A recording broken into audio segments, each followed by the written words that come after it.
Bonjour à toutes et à tous et bienvenue dans Smart Patrimoine, le rendez-vous quotidien de Bismart dédié à vos finances personnelles. Au sommaire de cette émission, on parlera d'immobilier de bureau d'abord, mais où et comment investir en 2023 ? On le sait, la crise sanitaire a redessiné les besoins des sociétés, mais le télétravail n'a pas complètement enterré l'immobilier d'entreprise. Nous passerons en revue et en détail les stratégies d'investissement à adopter, qu'elles soient géographiques ou par catégorie d'immeubles. On en parle dans un instant. Et puis dans Enjeux patrimoine, les royalties immobilières dans la tourmente. Ce placement connaît un développement fulgurant. Il consiste à financer un achat immobilier pour recevoir ensuite une partie des loyers. Cependant, le montage et la façon dont il est vendu inquiètent aujourd'hui l'AMF. Nous ferons le point avec nos deux experts en deuxième partie d'émission. Mais d'abord, je vous le disais, les clés de l'IMO dans Smart Patrimoine, c'est parti. Immobilier de bureau, quel marché se dessine pour les investisseurs ? La crise sanitaire est passée par là, c'est vrai, les besoins des entreprises ont évolué, les biens dans lesquels il est bon d'investir aussi. Les derniers chiffres du marché de l'immobilier d'entreprise montrent un ralentissement très brutal des investissements fin 2022. Est-ce que c'est lié ? On va poser toutes ces questions à notre invitée. Barbara Corignugi nous accompagne aujourd'hui, présidente de Cushman & Wakefield, spécialiste mondiale en immobilier d'entreprise. Bonjour Barbara. Bonjour Eva. Merci beaucoup de nous accompagner aujourd'hui dans Smart Patrimoine. Comment vous expliquez cette baisse sévère, je le disais, des investissements sur le marché de l'immobilier de bureau, peut-être liée à la chute de toute façon des investissements sur l'immobilier de manière générale ?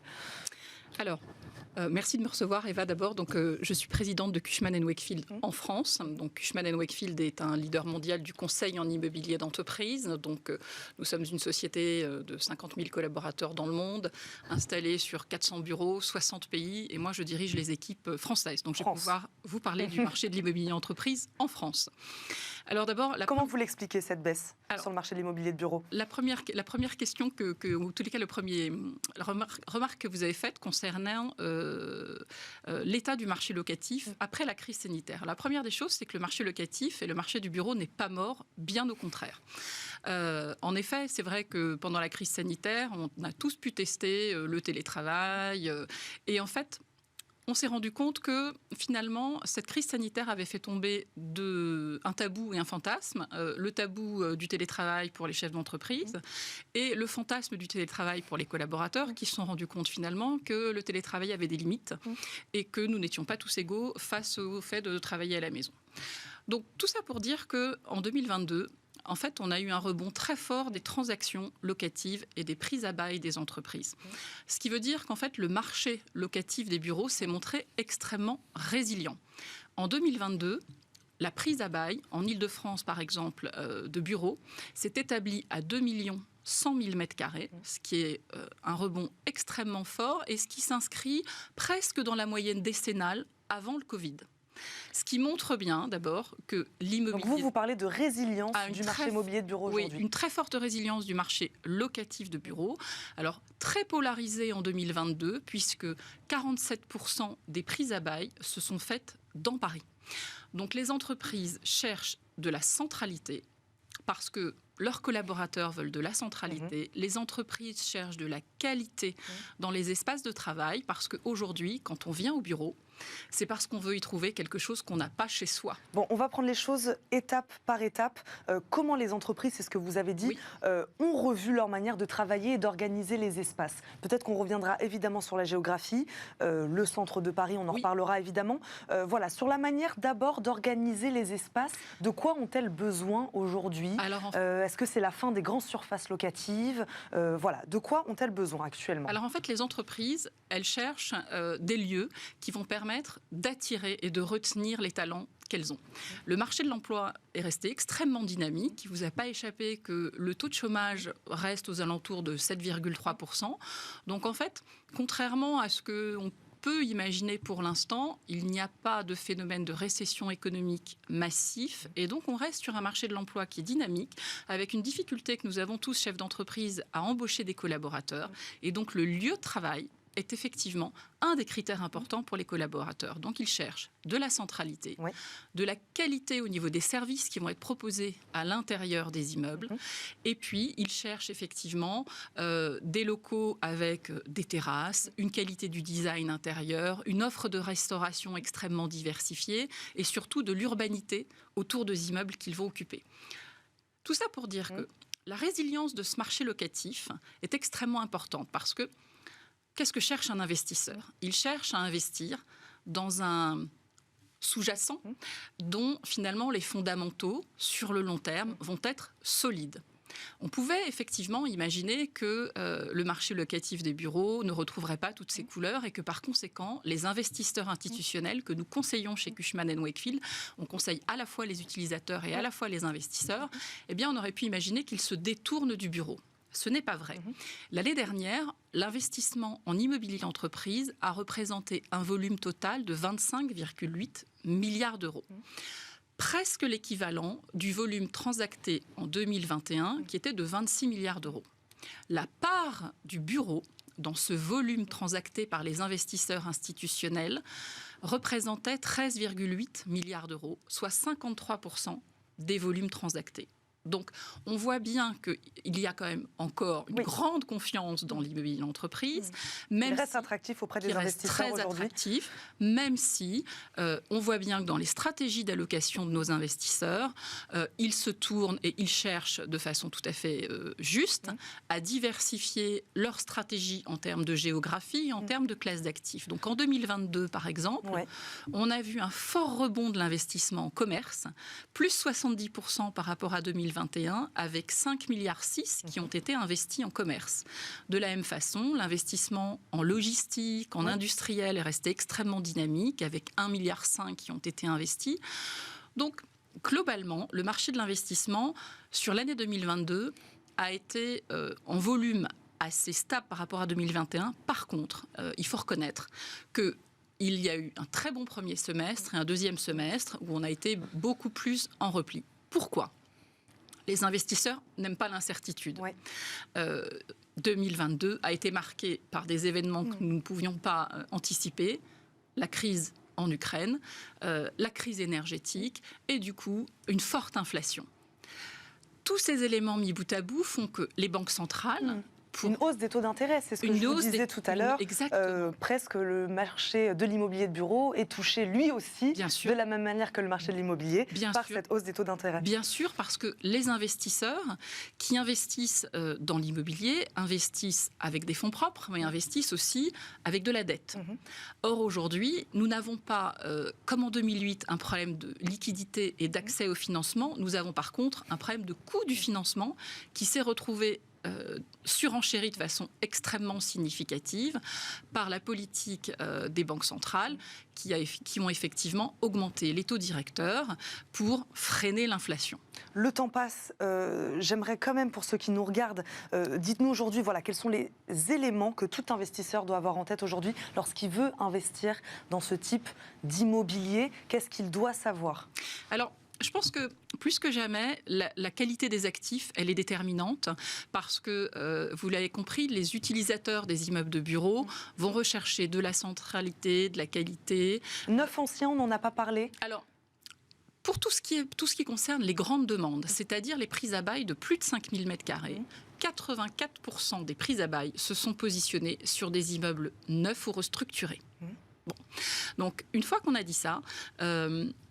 je pense que pour un investisseur en immobilier entreprise, ce qui est important, c'est la qualité de l'actif, de sa situation géographique, sa capacité à créer de la valeur dans l'évolution du loyer et donc la progression du loyer de l'immeuble. C'est elle qui va créer et augmenter la valeur de l'immeuble. Et puis ensuite, c'est aussi le positionnement de cet immeuble par rapport aux futurs enjeux du décret tertiaire et aux enjeux de réduction de l'empreinte énergétique des immeubles, puisque le décret tertiaire... C'est quelque chose que l'investisseur doit regarder aussi, évidemment, les contraintes environnementales auxquelles sont confrontés aujourd'hui les bâtiments. Absolument, parce qu'en fait, on voit bien que certains immeubles vont être entre entre guillemets, déclassés, soit parce que leurs usages ne correspondent plus aux habitudes et aux envies qu'ont les collaborateurs pour travailler dans les immeubles, soit parce qu'ils ne correspondent plus à l'efficacité énergétique qui va être aujourd'hui impérative d'atteindre en termes de réduction à hauteur de 40% d'ici 2030. Le rendement moyen auquel un investisseur peut s'attendre aujourd'hui lorsqu'il fait le choix de l'immobilier de bureau? Alors, il n'y a pas de rendement moyen parce que tout dépend de où on investit. Si on investit dans Paris Intramuros, si on investit en région. Donc c'est difficile de tirer une généralité, d'autant plus qu'on est dans un marché qui en ce moment est assez mouvant. Voilà. Il nous reste une petite minute. Je ne peux pas m'empêcher de vous poser tout de même cette question de la fiscalité. On est obligé de la poser toujours. Voilà. De quoi dépend l'imposition des revenus aujourd'hui issus des immeubles, de l'immobilier de bureau, pour ceux qui nous écoutent? Alors, d'abord, les gens qui investissent dans l'immobilier entreprise, ce ne sont pas des particuliers qui investissent en direct la plupart du temps. Les investisseurs que nous conseillons sont des investisseurs institutionnels et ce sont aussi des sociétés de gestion, donc des SCPI, qui investissent pour le compte des particuliers qui, eux, ont placé de l'argent dans les SCPI. Et donc, ce qui est très intéressant, c'est de voir, par exemple, que l'année dernière, les SCPI ont représenté un volume d'investissement de 4,7 milliards, soit 18% des volumes investis en immobilier d'entreprise l'année dernière. 4 milliards sur les 25 dont vous parlez tout à l'heure? Sur les 26 milliards, absolument. Sur les 26. Donc, on voit bien que l'immobilier d'entreprise et l'immobilier d'une façon générale reste une classe d'actifs qui est au cœur de la stratégie d'investissement des Français, en particulier dans cette période où il y a une réflexion sur la réforme des retraites. Voilà. Eh ben, c'était très clair. Merci beaucoup d'avoir fait le point sur ce marché de l'immobilier de bureau. Aujourd'hui, avec nous, Barbara Corenu-Guin, présidente de Cushman & Wakefield France, évidemment. Merci beaucoup de nous avoir accompagnés aujourd'hui. Tout de suite, c'est Enjeu Patrimoine. C'est parti pour Enjeu Patrimoine et un focus aujourd'hui sur les royalties immobilières. Les plateformes de partage de revenus futurs, appelées royalties, donc, se multiplient. Elles incitent les épargnants à financer des investissements immobiliers en échange d'une fraction du futur loyer perçu. Un marché très peu régulé qui a finalement amené l'AMF il y a quelques semaines à mettre le holà. Nous revenons aujourd'hui sur ce phénomène avec Gaëtan Pierret. On le connaît bien dans Smart Patrimoine, journaliste en finance patrimoniale chez AGFI Actif. Vous êtes d'ailleurs l'auteur de l'article Les royalties immobilières dans la tourmente. Bonjour Gaëtan. Bonjour Eva. Merci beaucoup de nous accompagner aujourd'hui. Nous sommes également avec Stanislas Gobert, porte-parole de la Fédération des plateformes de partage de revenus et cofondateur d'une plateforme d'ailleurs lui-même, plateforme Founder. Merci beaucoup Stanislas de nous accompagner. Bonjour et merci de me recevoir. Merci d'être là. Bon, j'ai donné déjà une courte définition, mais Stanislas Gobert, je me permets quand même de vous demander en quoi consistent concrètement ces investissements immobiliers qu'on appelle donc royalties aujourd'hui. Alors, les plateformes en financement en partage de revenus, elles proposent à des investisseurs, des contributeurs, d'aider une foncière à faire l'acquisition d'un bien en échange d'une fraction des loyers futurs générés par ce bien-là. C'est une forme d'avance d'argent et la rémunération est indexée sur les loyers perçus. Qu'est-ce qu'on achète? On achète un droit? On achète quoi en fait? Ça peut s'apparenter à un achat de droit. On n'est en aucun cas propriétaire du bien, ni même d'une fraction du bien. Vraiment, on a un droit sur les loyers qui seront générés sur ce bien-là. Et pourquoi on parle de royalties? Est-ce que c'est véritablement ça? Non, c'est plutôt un abus de langage et une formulation qui a été utilisée plutôt à des fins marketing pour essayer de faire comprendre qu'on a quelque chose un peu virtuel. Mais on parle plutôt de financement par partage de revenus, ce qui est beaucoup plus explicite. Et le royalties, c'est plutôt une notion de propriété intellectuelle. Gaëtan Pierret, à qui s'adressent aujourd'hui ces plateformes de partage de revenus? Quels sont les profils ciblés? Voilà. Alors, qui s'appelait? C'est des plateformes qui se sont développées sur un modèle très retail, très grand public, donc les plateformes ciblent avant tout un peu tout le monde, on va dire. Maintenant, pour qui ça peut vraiment être intéressant, j'irais plutôt surtout les investisseurs avertis, voire même les investisseurs très avertis, ceux qui ont une culture financière suffisamment importante pour pouvoir rentrer dans le détail des projets, des plateformes, de l'offre des plateformes, pour pouvoir comparer ce qui est comparable. On va y revenir avec ce vide réglementaire. Ce vide réglementaire a amené le marché à des pratiques de marché très différentes d'un acteur à l'autre, et donc des offres qui sont difficilement comparables les unes avec les autres. Parce que je crois justement qu'on a pu leur reprocher à ces plateformes de s'adresser des fois à des investisseurs, donc peut-être non avertis, qui n'avaient pas toutes les informations, puisqu'on peut le faire via son smartphone, je crois, c'est ça, on peut investir d'une manière assez facile aujourd'hui. Pour des montants très faibles, à partir de 10 € pour certaines. Donc effectivement, il y a un peu un paradoxe à ce niveau-là. Il y a un vide réglementaire, des plateformes qui vont cibler du très très grand public, comme je le disais, 10 €, 20 €, 100 €. Donc on peut avoir l'impression que c'est pour tout le monde. Maintenant, on est sur un marché qui est quand même risqué, des produits qui sont quand même risqués, une forme d'investissement qui n'est pas nouvelle mais qui est encore assez peu réglementée. Donc potentiellement, c'est pas pour madame tout le monde. On va revenir sur les risques. Oui, ce qu'il faut avoir en tête, c'est que ça s'adresse à des gens qui n'ont pas donc les moyens d'acheter un bien, d'aller voir leur banque, de demander un prêt, d'acheter un bien. C'est une manière d'investir dans l'immobilier sans avoir besoin de beaucoup de financement finalement. Alors c'est en effet l'une des cibles de ces plateformes, ce sont les personnes qui n'ont pas aujourd'hui les moyens d'acheter directement, mais aussi les personnes qui n'ont pas l'envie, puisque aujourd'hui un bien, il faut le gérer, il y a des charges, des travaux, parfois du squat, on en parle énormément ces derniers temps. Donc ça s'adresse aussi à ces personnes-là et également certaines personnes qui peuvent déjà avoir fait des acquisitions immobilières, qui se retrouvent freinées par les règles notamment du HCSF en matière de niveau d'endettement et donc qui veulent continuer à investir avec un sous-jacent immobilier, c'est-à-dire un produit dont la performance est liée à l'immobilier et aussi et surtout, contrairement à par exemple au SCPI, on y viendra certainement, ça leur permet de choisir le bien sur lequel elles vont avancer l'argent et pour lequel elles vont toucher des loyers. Donc il y a quand même un acte assez responsable. Donc c'est pour ça que, comme le disait Gaëtan, c'est important d'avoir des personnes qui connaissent quand même un petit peu l'immobilier parce que c'est elles qui choisissent le bien sur la plateforme. Il faut les avoir, ces connaissances du marché, c'est important. Alors, important, on peut investir sans avoir aucune connaissance, mais il y a les risques qui vont avec puisqu'on n'a pas choisi vraiment le produit en toute connaissance de cause. Donc c'est pas forcément quelque chose qu'on va recommander. Pour autant, les plateformes se doivent d'informer suffisamment le public sur le produit, son occupation locative, sa valorisation, pour qu'ils puissent s'approprier et investir dessus comme ils l'auraient eux-mêmes acheté s'ils en avaient eu les capacités en termes d'endettement notamment. On va parler... Oui, on peut retrouver, je pense, alors il faudrait mener une étude plus approfondie, mais ça reste encore un marché jeune, mais je pense qu'on peut retrouver des profils d'investisseurs similaires à ceux qu'on voit pour le crowdfunding, c'est-à-dire c'est de l'investissement très facile pour des montants très petits et 100% digitalisé sur l'immobilier. Donc le crowdfunding IMO, on sait que ce sont des sommes considérables levées chaque année. Mais je pense que là, vous disiez tout à l'heure 10-20 €. Exactement. Alors, 100, 200 €, ce sont vraiment des petites sommes. Exactement, le crowdfunding IMO, c'est plutôt à partir de... Alors on va dire 1000 € à peu près. Le crowdfunding en général, il y a effectivement des montants, des tickets d'entrée qui sont quand même beaucoup plus faibles. Avec les royalties IMO, Stanislas me corrigera, je crois que ça peut être très bas pour certains acteurs, mais aussi un peu plus haut pour que ça devienne vraiment intéressant pour certains investisseurs. Exactement, et pour compléter, ça va vraiment dépendre de la plateforme. Et certaines plateformes qui ont une stratégie marketing très orientée retail et justement auprès d'un public qui ne connaissait pas, mais pour qui l'immobilier, c'est un peu un but ultime en termes d'investissement, et le fait de pouvoir dire j'ai mis 10 € en immobilier était une satisfaction, et je le comprends et c'est très bien cette volonté de démocratiser l'immobilier. Pour autant, là, non pas avec la casquette de la fédération, mais de la plateforme que je représente, on a un ticket moyen qui est largement supérieur avec nos premières estimations, puisqu'on s'adresse justement à des personnes qui connaissent l'immobilier, parfois qui vont même investir au travers de leur SCI pour faire travailler leur trésorerie sur des durées qui sont intermédiaires de 3, 4 ans, 5 ans. On va revenir évidemment sur les risques, puisque c'est pour ça qu'on en parle aussi aujourd'hui. Pour rester d'abord sur les avantages et sur l'intérêt d'investir de cette manière-là, voilà, quel est le rendement moyen, quel rendement on peut espérer demain lorsqu'on veut investir quelques centaines d'euros ? Alors, on y reviendra sur un des aspects du rendement, puisque le couple rendement-risque est quand même très important, et les plateformes se doivent aussi de communiquer sur ce couple.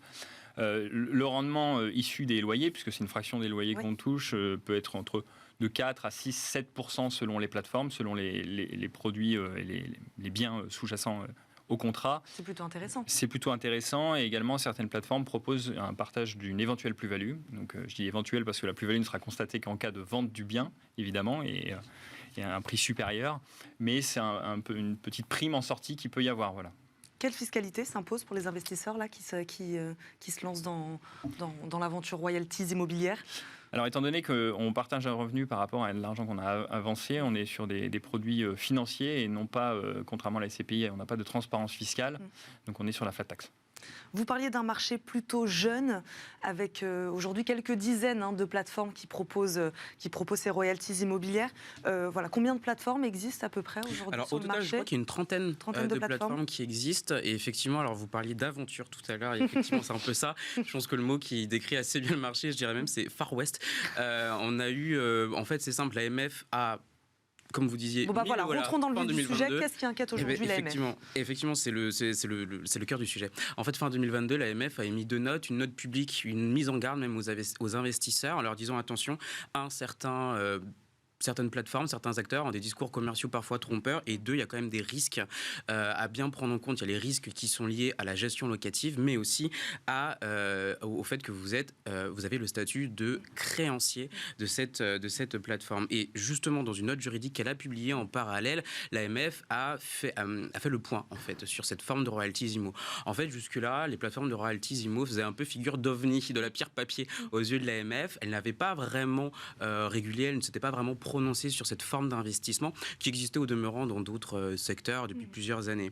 Et finalement, dans sa note juridique, elle dit quoi? Elle dit les royalties IMO, ce sont des titres de créance, donc merci de respecter la réglementation qui en découle. Ça, c'était un peu, on va dire, l'épisode 1, puisque l'épisode n'est pas complètement terminé, mais c'était pour elle un moyen de mettre le holà sur tout ce qui se passait. Ouais. Comme je le disais, le vide réglementaire a permis à plusieurs acteurs d'émerger, mais surtout d'adopter des pratiques de marché très différentes. Donc, par exemple, si on devait en citer une seule, c'est la base de calcul des bénéfices qui vont être reversés aux investisseurs. Pour faire simple, il y a des plateformes qui partent des loyers bruts, d'autres qui partent des loyers nets, ce qui fait forcément des différences. Et ces 2 modèles coexistent aujourd'hui sur le marché avec des avantages et avec des inconvénients, certains qui sont plutôt au bénéfice de l'investisseur, d'autres au bénéfice de la plateforme. Donc c'est pour ça que je disais que les investisseurs doivent vraiment faire attention et bien rentrer dans le détail pour pouvoir bien comparer les offres et pas se retrouver à comparer des choux et des carottes. Stanislas Gobert, sur ces pratiques trompeuses de certaines plateformes.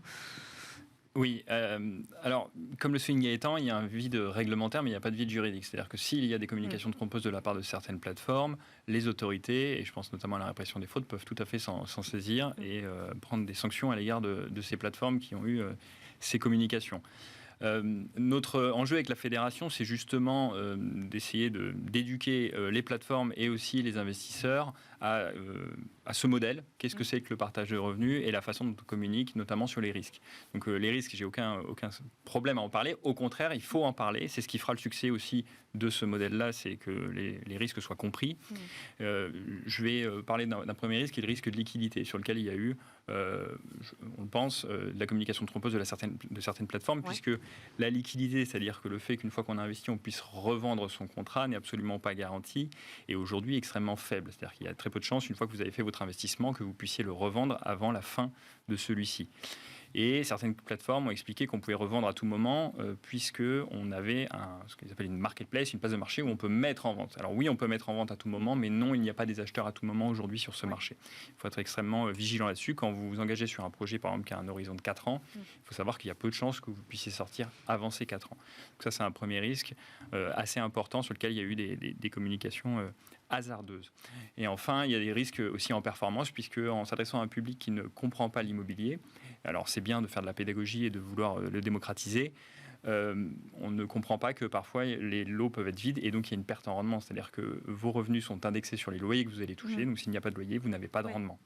Et donc, vous, selon vous, la réponse à ces 2 exemples qui sont quand même un peu différents, c'est de donner l'information. C'est ce que vous recommandez aujourd'hui aux plateformes, c'est-à-dire, voilà, il y a des risques. Il faut les donner à ceux qui vont investir demain. Alors oui, la moindre chose, c'est d'avoir une grande transparence sur ces risques et de ne pas communiquer sur une éventuelle liquidité qui n'existe pas. Ça, c'est un premier point. En matière de performance, il faut donner tous les éléments pour que le public aussi puisse apprécier le bien et avoir ce qui se pratique dans d'autres secteurs réglementés, quand on pense notamment aux SCPI, qui sont aussi un produit de rendement lié à l'immobilier, qui n'a pas tout à fait le même fonctionnement, mais elles ont des exigences en termes de communication qui sont extrêmement importantes sur la performance, les fameuses phrases, les performances passées ne présagent pas des performances futures. Il faut vraiment s'inspirer de ce modèle-là, même si aujourd'hui on ne correspond à aucune réglementation. Ça ne veut pas dire qu'on est dans l'illégalité, ça veut dire qu'il n'y a aucune case qui est adaptée à ce modèle-là, tout simplement. Et donc, en attendant qu'une éventuelle case se développe, si le marché se développe, on ne peut pas prétendre à un changement de réglementation pour un marché qui est aujourd'hui vraiment naissant. Eh bien, en attendant, il faut adopter ces bonnes pratiques pour le développer dans de bonnes conditions. Pardon. Vous le disiez, oui. Ce qui est paradoxal un petit peu dans cette situation. Il reste une petite minute. Je vais faire très vite, c'est promis. Ce qui est paradoxal un peu dans cette situation, c'est que c'est justement sur des marchés comme ça, encore naissants, avec un flou réglementaire, que les CGP, les conseillers peuvent retrouver tout leur rôle. Or, jusqu'à présent, ils tiennent un peu à l'écart. On les comprend parce que, comme on le disait, peu de réglementation, pas de statut. Leur chambre leur déconseille pour l'instant vraiment d'aller dessus. C'est un micro-marché, encore pour l'instant, comparé au SCPI ou même au crowdfunding. Donc forcément, les CGP sont encore réticents, alors qu'ils pourraient faire office d'intermédiaire, de filtre entre les plateformes et leurs clients, et du coup les aider à un peu trier le bon grain de livret. Mais donc on comprend le peu de réglementation qui existe aujourd'hui, c'est ce que disait Stanislas Gobert, c'est-à-dire marché naissant, on n'y est pas encore, on va y arriver, mais pas tout de suite, et c'est normal. Et pour y arriver, il faut adopter ces bonnes pratiques, et c'est ce que défend la fédération, puisqu'on a un règlement qui est largement inspiré notamment des directives qui concernent les SCPI, pour apporter... Gaëtan Pierret le disait, une trentaine de plateformes qui existent aujourd'hui. Combien de plateformes aujourd'hui sur cette trentaine ont signé ou sont prêtes à adopter aujourd'hui ces bonnes pratiques? Aujourd'hui, on a 11 adhérents au sein de la fédération. On est contacté assez régulièrement par des nouvelles plateformes qui s'interrogent notamment vis-à-vis de la réglementation et des bonnes pratiques.